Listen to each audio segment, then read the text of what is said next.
Növbəti dərsimiz geosiqnallar və platformalardır. Deməli, geosiqnal və platformalar deyəndə biz nəyi nəzərdə tuturuq? Bunu öyrənəcəyik bu dərsdə. Deməli, geosiqnallar nədir? Geosiqnallar ümumiyyətlə yer səthinin daima hərəkətdə olan, daima belə deyək, litosfer tavalardan toqquşduğu sahədir. Daima burada seysmik proseslər, vulkanlar, zəlzələlər və bu proseslər baş verir. Bu ərazilər geosiqnallar adlanır. Geosiqnal hansı ərazilərdir? Bax, burada biz misal göstərsək, məsələn, Ant-Kordilyer geosiqnalı, Alp-Himalay, Sakit Okean odlu qövsü, Orta Okean silsilələri, rift dərələri, bax, bunlar geosiqnal ərazilərə daxil olan ərazilərdir. Bu geosiqnal ərazilərdə nələr baş verir? Daha çox vulkanlar, zəlzələlər, geyzerlər, bu hadisələr baş verir və geosiqnal ərazilərdə hansı ölkələr var?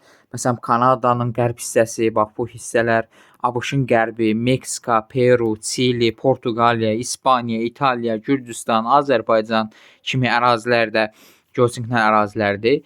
Geyzerlərin də olduğu ölkələr də, məsələn, elə ABŞ-dır, Meksikadır, Rusiyadır, İndoneziyadır, Filippindir, İslandiyadır. Bu ölkələr də geosiqnal ərazilərdə yerləşir.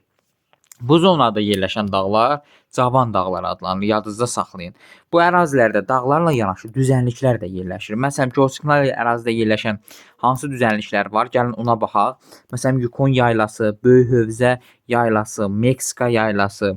Burada sonra biz əlavə deyə bilərik. Avropada Meseta yaylası, İspaniyada, Padan ovalığı, Anadolu yaylası, Kolxida, Kür-Araz, İran yaylası, Tibet yaylası. Bax, bunlar hamısı belə deyək, geosiqnal ərazidə yerləşən düzənliklərdir. Bunlara biz diqqət eləyək. Sonra biz burada deməli geosiqnalın ilk 3 inkişaf mərhələsi var.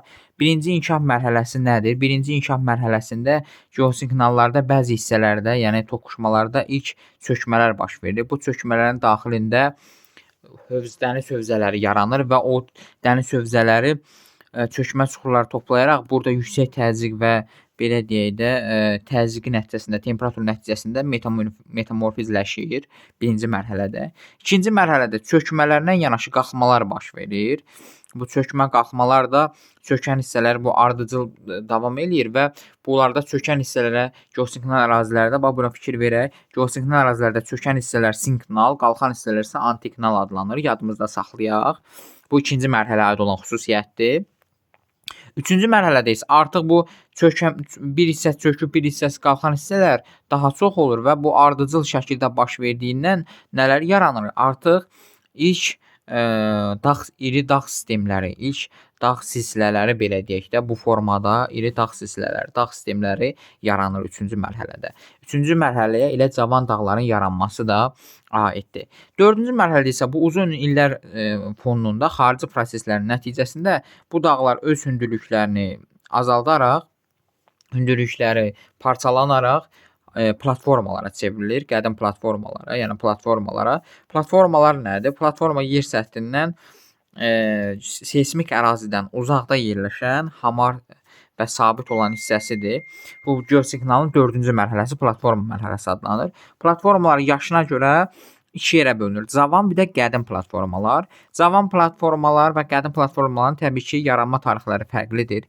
Qədim platformalar arxeida, proterozo eralarında yayılıb. Cavan platformalar isə paleozo erasından bu dövrə qədər olan yayılan hissələrdir. Bunlara qədim platformalar, məsələn, Şimali Amerika, Cənubi Amerika, Afrika, Şərqi Avropa, Sibir, Çin, Koreya, Hindistan, Ərəbistan, Avstraliya platformaları.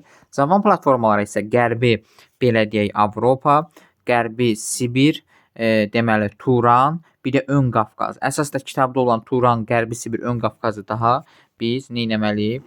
Öndə bilməliyik və yəni bunu daha aydın bilməliyik. Ondan sonra platformanın özünün iki hissəsi var, iki mərtəbədən ibarətdir.